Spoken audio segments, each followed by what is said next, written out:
Hay casos que no se olvidan por lo que se sabe, sino por lo que nunca encajó. Este es el caso de Paulette Guevara. Hola, ¿cómo están amigos? Espero que se encuentren muy bien. En esta ocasión les vengo con un nuevo caso. Bueno, no es reciente, ya pasó hace muchos años, sucedido en México, pero fue un caso muy impactante y que aún no tiene respuesta. Les quería comentar este caso ya que tiene muchas inconsistencias y es demasiado interesante. El cuerpo de una niña de tan solo 4 años fue encontrado sin vida en su propia cama 9 días después de haber sido reportada como desaparecida. No estaba en un lugar remoto, no estaba escondida en la calle, estaba ahí, en la habitación donde ya habían revisado varias veces desde su desaparición. Este es uno de los casos más polémicos, confusos y contradictorios de la historia del Estado de México. Un caso lleno de contradicciones, errores y silencios que aún generan dudas. Hoy te voy a contar el caso de Paulette Guevara. Antes de empezar este caso, por favor, suscríbanse a este canal, denle like, comenten y activen la campanita, no lo olviden. Me ayudarían mucho, me apoyarían mucho con eso y se los agradezco de todo corazón. Sin nada más que decir, comencemos con este caso.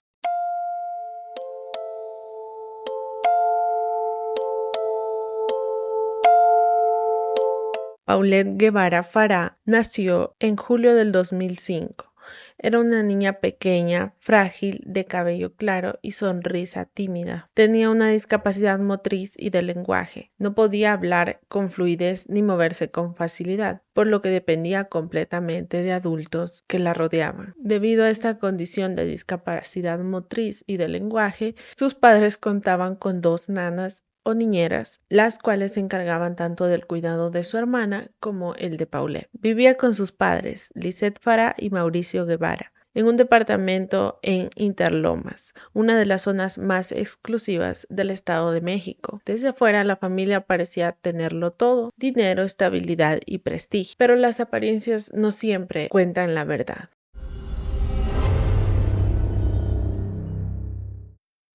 Paula tan solo tenía 4 años de edad para el momento de los hechos. En la noche del 21 de marzo del 2010, Paulette regresó de un viaje familiar y, según la versión oficial, fue acostada en su cama por una de sus niñeras y su madre. Los hechos comienzan el 22 de marzo, es decir, a la mañana siguiente. Esa mañana una de las nanas o una de sus niñeras ingresó a la habitación de Paulette para despertarla y prepararla para la escuela. Sin embargo, al entrar, descubrió que la niña no se encontraba en su habitación. La nana informó al padre, quien restó importancia a la situación y le pidió que revisara mejor. Posteriormente avisó a su madre, quien también minimizó el hecho y le solicitó que la dejara dormir. Ante la falta de respuestas, la niñera empezó a buscarla por todo el departamento sin poder encontrarla. Cuando finalmente los padres se levantaron, realizaron una búsqueda exhaustiva en el apartamento de aproximadamente 300 metros cuadrados o más. Esta búsqueda no tuvo éxito. Fue entonces cuando decidieron llamar a la policía y reportar la desaparición. La familia afirmaba que la niña había desaparecido por la madrugada. El departamento fue revisado, la habitación fue inspeccionada, movieron la cama de Paulette muchas veces, pero no había rastro de ella, y la noticia se volvió nacional. Inmediatamente los medios de comunicación se llenaron de la noticia de la desaparición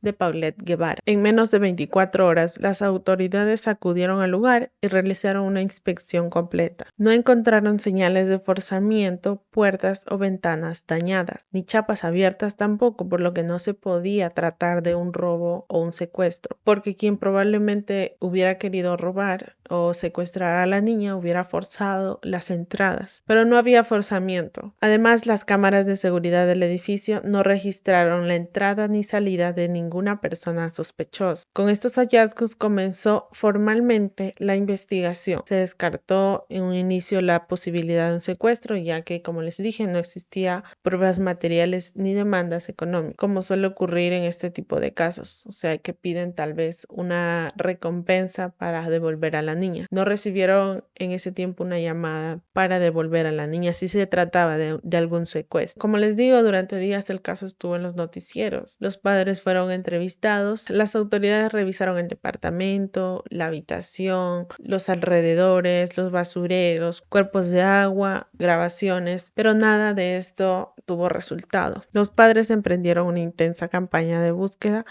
Utilizaron medios de comunicación, radio, televisión y redes sociales. Difundieron la imagen de Paulette acompañada de un mensaje que decía: "Ayúdame a regresar a casa, me llamo Paulette. Tengo 4 años, tengo discapacidad motriz y de lenguaje. Presento una cicatriz en la espalda del lado izquierdo. No puedo valerme por mí misma. Necesito a mis papás". La imagen fue colocada en vallas públicas, fue compartido por medios de comunicación, medios de redes sociales. Fue una búsqueda masiva y colectiva. Numerosas personas, incluidas artistas y figuras públicas mexicanas, se sumaron a la campaña. También se habilitaron teléfonos y correos electrónicos para recibir información. En este caso, lo que empezaba a incomodar eran las contradicciones en los testimonios de la familia, horarios que no coincidían y cambiaban mucho las versiones. El 26 de marzo, el procurador regresó al apartamento a realizar otra búsqueda e inspección, otra que no tuvo resultados. 10 días después comenzaron a surgir contradicciones entre las declaraciones de los padres y las nanas, lo que generó sospecha. A partir de ese momento, los padres dejaron de ser vistos únicamente como víctimas y pasaron a ser considerados posibles implicados. La madre, Lisette Farah, dio entrevistas que llamaron mucho la atención del público por su actitud. Fue descrita como fría, distante y poco emotiva. Camina, pero camina muy lento, cojea, o sea, no mueve bien una mano, entonces no es capaz ay, voy a hacerle la bromita a mi mamá y el chistecito, no. Pasamos a la alberca, estaban quitando la lona cuando yo salí, bueno, gracias a Dios no estaba ahí adentro, ¿no? Pues nadie había visto nada, vecinos no habían visto nada, pues tomamos la decisión de llamar a las autoridades, ¿no? Soy muy devota de la Virgen de Fátima. Ella me hizo el milagro que mi hija viviera cuando nació por ser prematura. Yo lo único que le pido a quien la tenga es que la cuide mientras no está conmigo. Cuídala mucho, es una niña que necesita cuidados especiales. En la mañana llega la nana que me asiste por la situación que les estoy platicando.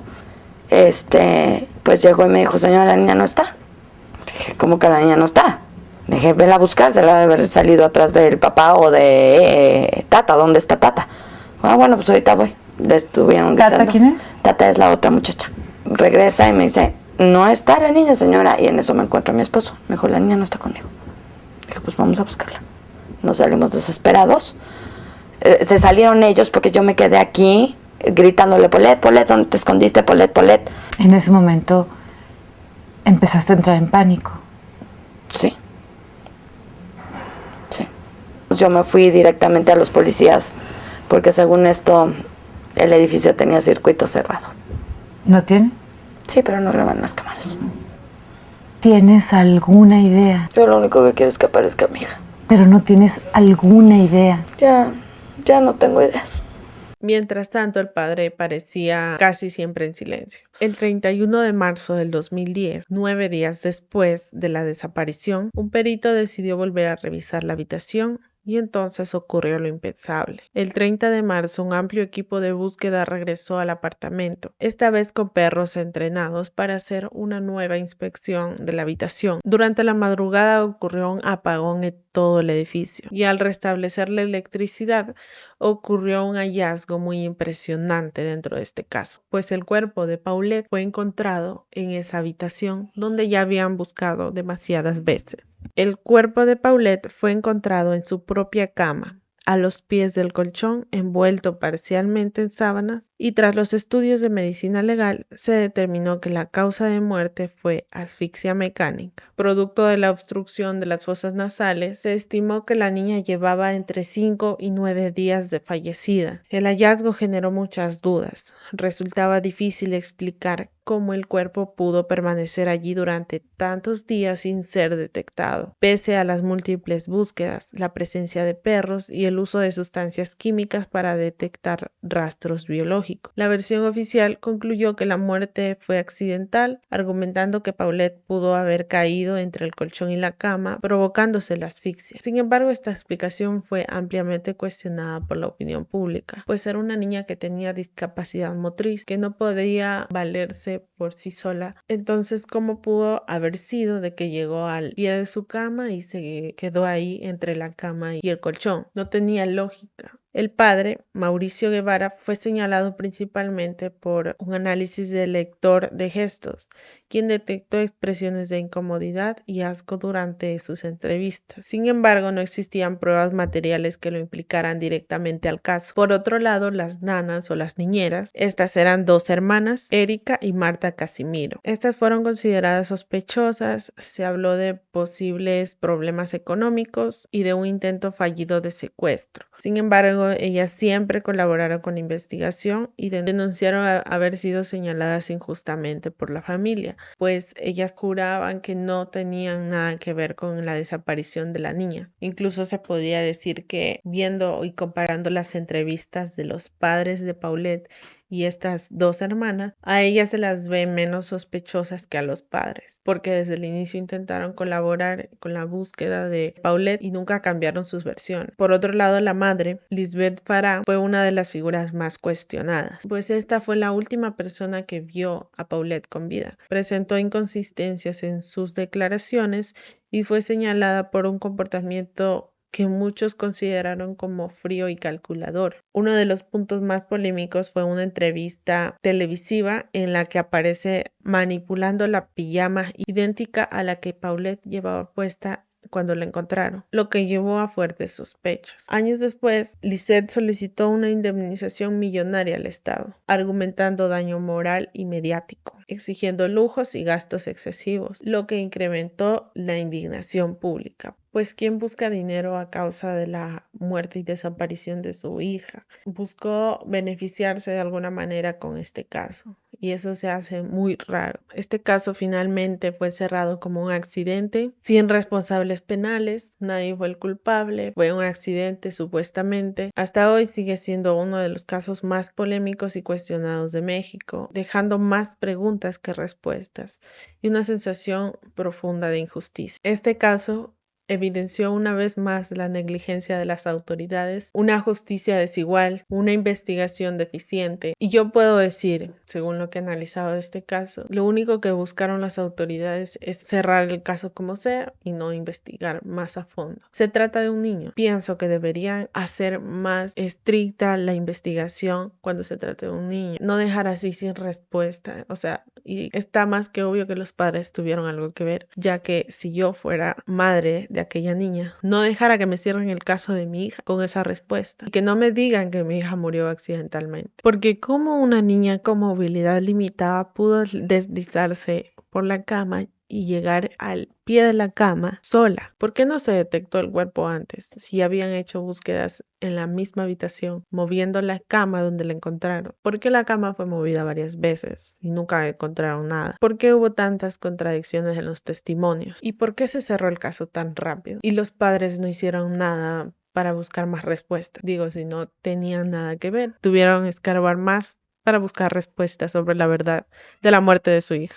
Hay una serie documental en Netflix sobre este caso. De hecho, Lisette Farah, madre de Paulette, recientemente denunció a Netflix por dicha serie. Recientemente, un primo de Paulette Guevara, llamado Aldo Farah, rompió el silencio y prácticamente culpó a los padres de Paulette, diciendo: contaminaron la escena y sus padres recibieron un trato preferencial por parte del gobierno. La verdad es que no quisieron hacerse cargo de mi primita. Y como Farah, tengo que decirlo, porque la injusticia le tocó a ella, no a sus padres. Aunque alguien de la familia se enoje, y se va a enojar, que porque se manche que porque se mancha el apellido, sentenció el primo de Paulette. Además, Aldo Guevara dijo que, como el procurador de justicia del Estado de México sostuvo que la causa de muerte fue asfixia mecánica y sofocación, agregando que la niña fue oculta y privada de su vida, pero sin cargos penales hacia alguien. Sobre la falta de detenciones por el caso, el primo de Paulette señaló que nunca hubo una acusación formal hacia ellos, es decir, hacia los padres de Paulette, ni mucho menos condena. Solo fueron arraigados temporalmente en un hotel de lujo mientras rendían su declaración. Estas fueron las palabras de Aldo Fara, quien es primo de la madre de Paulette. Y esta información es reciente y no se sabe qué puede pasar respecto a estas declaraciones de este familiar. Y esto ha sido todo por el video de hoy. Espero les haya gustado. Si tienen una opinión que decir sobre este caso, déjenlo en los comentarios. Si tienen un caso que deseen que yo lo haga, déjenlo en los comentarios también.